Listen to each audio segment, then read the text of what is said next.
Was one day enough to forget about the abomination of LEC finals? Forget, bro, can't stop mentioning it every 10 minutes? Yeah, bro, nah, I'm still scarred. Then I saw the Humanoid interview. Did you guys see the Humanoid interview? Humanoid interview. I actually can't believe that we managed to lose from those positions. Me neither, brother. Me neither. Do we watch the video? After G2 dashed Fnatic's hopes and dreams this weekend, the team's captain and mid laner, Humanoid's the captain, he's the leader of the team. Nice. Speaks with Sheep Esports to discuss the brutal loss in the LEC 2024 Summer Finals. Despite a disappointing end to playoffs, Mark expresses hope for the future in this. Shut the fuck up. Hope for the future. I think this guy we had 3 games where we were super far ahead, so I actually can't believe that we managed to lose from those positions. So true. Yeah, it doesn't feel too great. All right, we just got done with the... I don't know how Razork isn't the captain of the team, bro. Like, I feel like Humanoid is the type of guy that wouldn't even want to be the captain of the team. LEC Summer Playoffs Grand Finals opposing G2 against Fnatic, and unfortunately G2 today took it with a 3-0 score, but it's been a back and forth series, right? Today... I'll just let it go. I am in the presence of Humanoid. Obviously, I can imagine the first feeling that you must be having right now is just deception, probably frustration as well, right? How Deception? Is that what he said? Probably frustration as well, right? How do you... Wait, what? Presence of Humanoid. Obviously, I can imagine the first feeling that you must be having right now is just deception. Deception? Like, what the I would, like, what the hell does that even mean? Deception? Like, he's gonna deceive somebody? Like, what, like, huh? I mean, I would feel like shame would probably be up there. Probably frustration as well, right? How do you feel after this match? Frustration, I mean, I think it would be like shame. I think it's more like embarrassment, shame, something like that. Like, that's what I would assume that he's feeling. Like, it's really embarrassing to throw games. People hate throwing games. I feel like it would be like a feeling of shame, embarrassment, this type of stuff.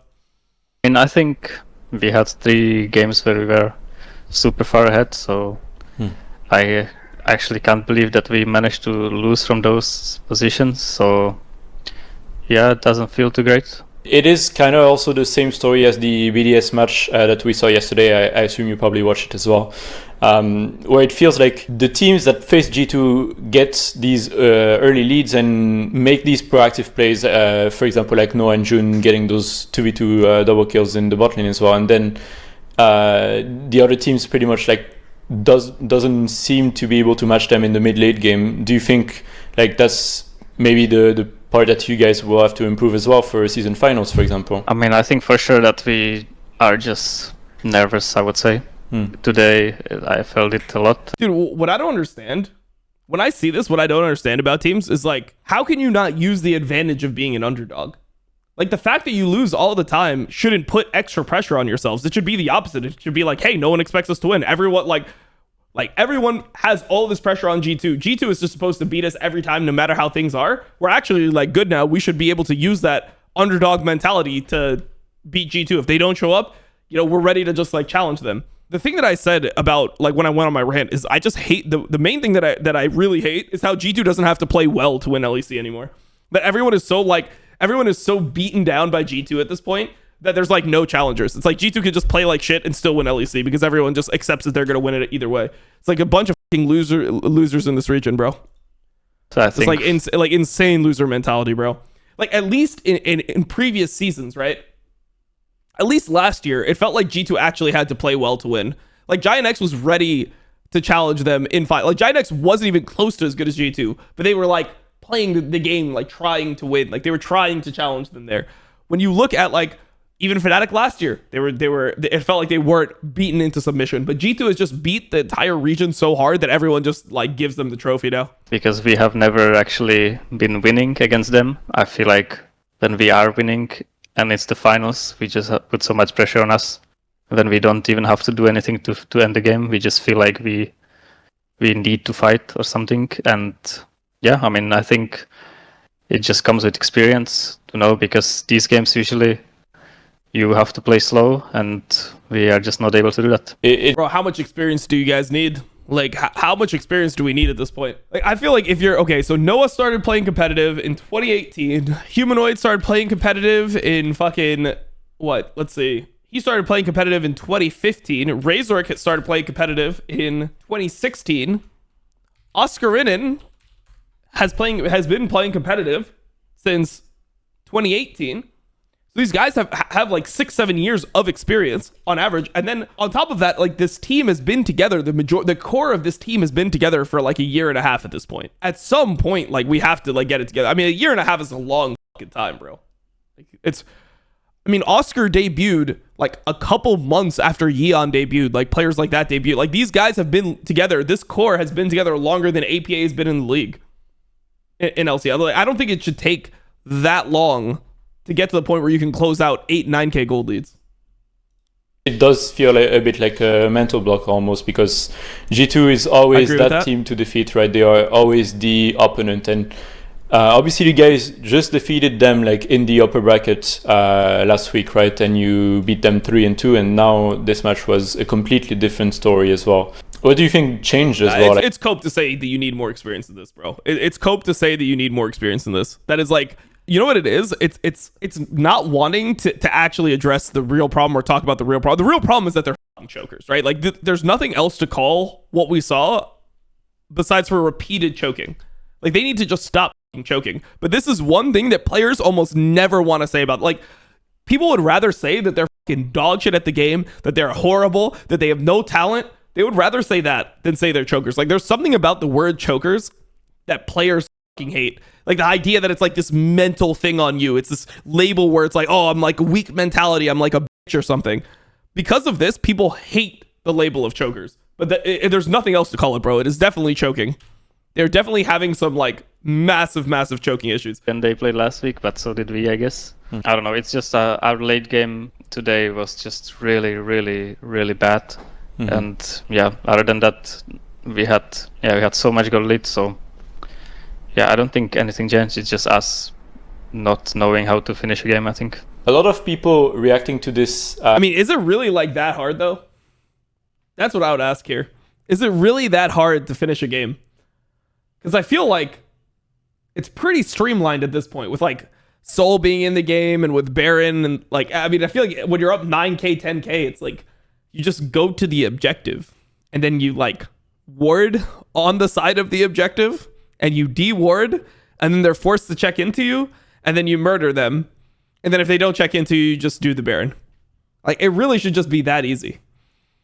Final match and just the last few matches in the playoffs in general have been very critical of the overall level of play in Europe. A lot of people seem to think that G2 being able to win so many games from being behind and teams not being able to work with the leads that they managed to get indicates that the level of play in Europe is not very great as well.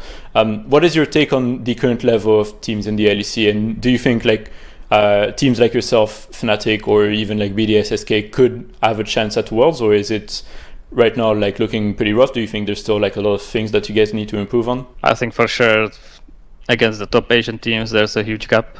I think both teams today from us played really bad. True. Same as last week, so yeah, if this is our top level, then we probably can't win. I mean, obviously as well, for fair. Fnatic, it's a very difficult matter because throughout the year, you guys have been very hopeful and just always shooting to get a title, and it always comes back and hits you in the face, I guess. Like at MSI it was rough, at EWC it was pretty rough as well, and you end up losing the split as well right now. It's very difficult for you guys, but do you feel like it is impacting the way you are taking the competition? Does it impact your confidence as well, that you guys could potentially be that team that like actually pushes past the current limitations of Europe, or how do you feel about that? I mean, I think our confidence now was way higher than it ever was. I think we all felt like we would win today, especially seeing how we won last week already and how G2 played yesterday. So, I mean, I think for us it only makes us better. Like every single split we are better and better. So I think, and even though it was 3-0 today, I think it was way closer than it was before. And I think coming into the next playoffs in 1 month, we will be even more confident. And despite everything, since you're talking about being more confident for season finals and stuff as well, do you think that you're going to be able to take away? Yeah, you know that's bullshit, right? You get 3-0'd when you're up 10k gold, 5k gold, 5k gold, and then you somehow become more confident for season finals. Like, that shit's got to ruin your confidence. That's got to make it feel like you can never win. Away something from this now he playoffs is match just lying today. nice. Like, okay, bro, he's not lying. Like, he's just, I don't know. He's just trying to say the right thing, I guess. It's just, I'm watching it from the outside. There's no way that the games we watched are games that make you feel better about yourself. And be able to put that into practice for a season finals. Are you confident that you're going to be able to maybe even beat G2 next time? I'm pretty confident we can beat them. Yeah, we just need to not throw late game. I think today was actually just really free. So yeah, I mean, next time I think we will take them. That aside, I mean, another topic that is a bit different from what we've been talking about, but very discussed lately is the overall mid lane meta, right? A lot of people are talking either very positively or very negatively about the meta. A lot of ADCs all over the map pretty much. But how do you personally reflect on the current way of playing mid lane? And do you feel like you're happy with like the current champion pool in mid lane? I mean, I am happy with it, but it shouldn't be like this for a long time. I think there should be like some, they should mix it up a bit. I think the problem is that every single AD carry has, for no reason, 450 movement speed. And then when you play a mage with 380 movement speed and trying to hit spells on enemy AD carry who also does more damage than you, it just makes kind of no sense to play mages. Unless it's Azir who can't miss his spells, right? So, I mean, this is actually facts though. Even though the other stuff that he said like about his team is like, I mean, he's obviously gonna limit what he's saying about his team. He's not gonna be like, Noah's disgusting choker. That guy has mental issues. Like, he's not gonna say that shit, right? So, anyways, about the mid lane meta, this is 100% true. Like, if you know what happened to items, like, part of the reason why everyone goes Kraken Slayer now is, bro, Kraken Slayer just gives you movement speed. Like, that is the best part about Kraken Slayer. The idea of Kraken Slayer versus Bork is just about like the value of the MS really versus like Bork having sustain and stuff like that. But the MS is really nice. Like 7% movement speed on Kraken Slayer, and then you have fleet footwork that you're proccing on most of these champions that are going mid as well, so you're getting movement speed from that. And then you like are just buying other movement speed items later on, and you just end up being so fast in the game that it is very hard to hit spells on them. Like, and I do think that is a big part as to why mages aren't being played as much. It's that, and then it's also just the sustain that these guys have in lane, right? You go Doran's Blade, you go Fleet Footwork, you go Cull, and sometimes you have Absorb Life, and sometimes you have Second Wind on top of it. A lot of the AD carry mids were running Second Wind. At least I know like Tristana was. Probably not that much of the other ones. Maybe it's just a Tristana thing, but the problem is that they just have too much sustain in lane, and then they have too much movement speed and damage later on. And on top of that, the side laning from these 80 mids are so much better than the side laning from all the mages. Yeah, I mean, there's probably kind of a, I think, systemic issue of what they did. They just give AD carries for no reason so much movement speed. And I mean, speaking of also AD carries in general, I just want to quickly touch upon Noah as well, right? Because Noah probably, I would say, did not start the year very well. He also struggled with a lot of pressure and stress at the start of the split, but it seems like he and June has been looking better and better over the time, and especially like now in the summer split, even if you guys ended up losing in the end. How do you feel like playing with Noah as well, and like about his overall progression over the year as well? I mean, I'm pretty happy with how he played this last, or after the EWC. I think he played really good. I think he had a lot of issues of playing in on stage before or in high pressure games. I think he's getting a lot better at that.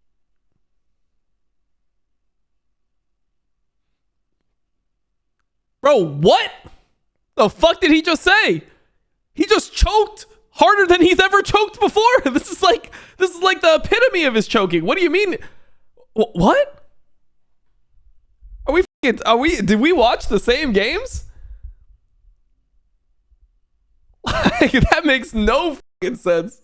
Look at him, bro. He's about to say fucking Kappa penis. You can tell, bro. He's about to say Kappa Chungus Deluxe right after this. Like, yeah, he's getting a lot better at dealing with his nerves. He didn't just throw multiple games with 3,000, 4,000 gold leads on a super hyper mobile AD carry that does the most damage with items. Perfect. That I think today he made some mistakes later, but I think early game he played really well and was winning lane, so I'm happy with him. Now you have Yeah, me too.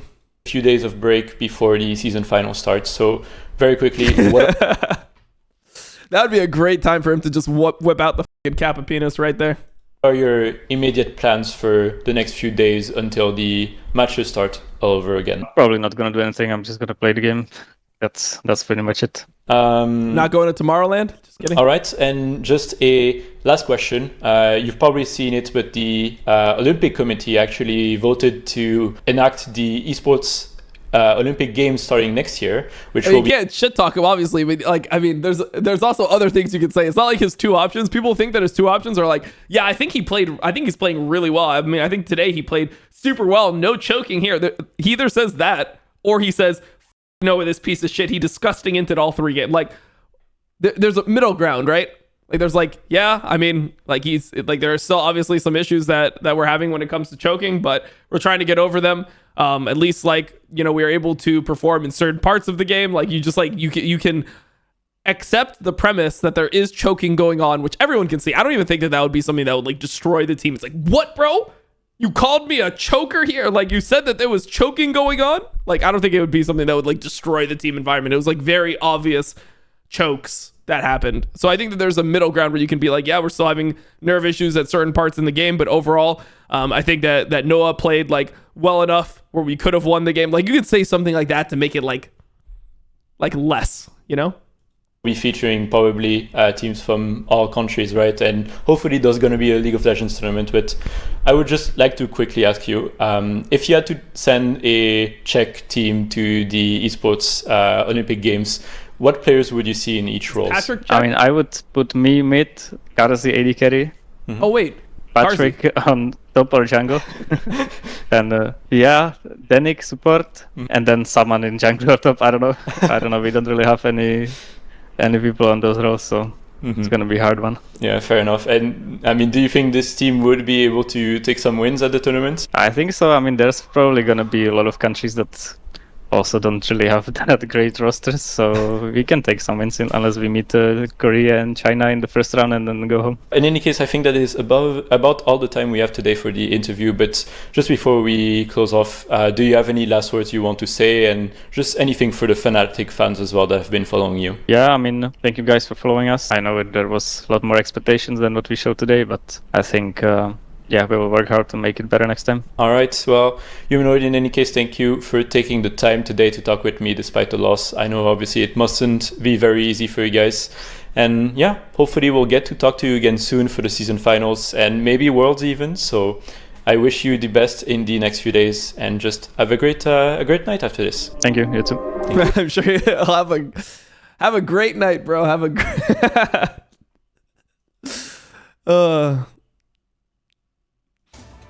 that was a funny interview.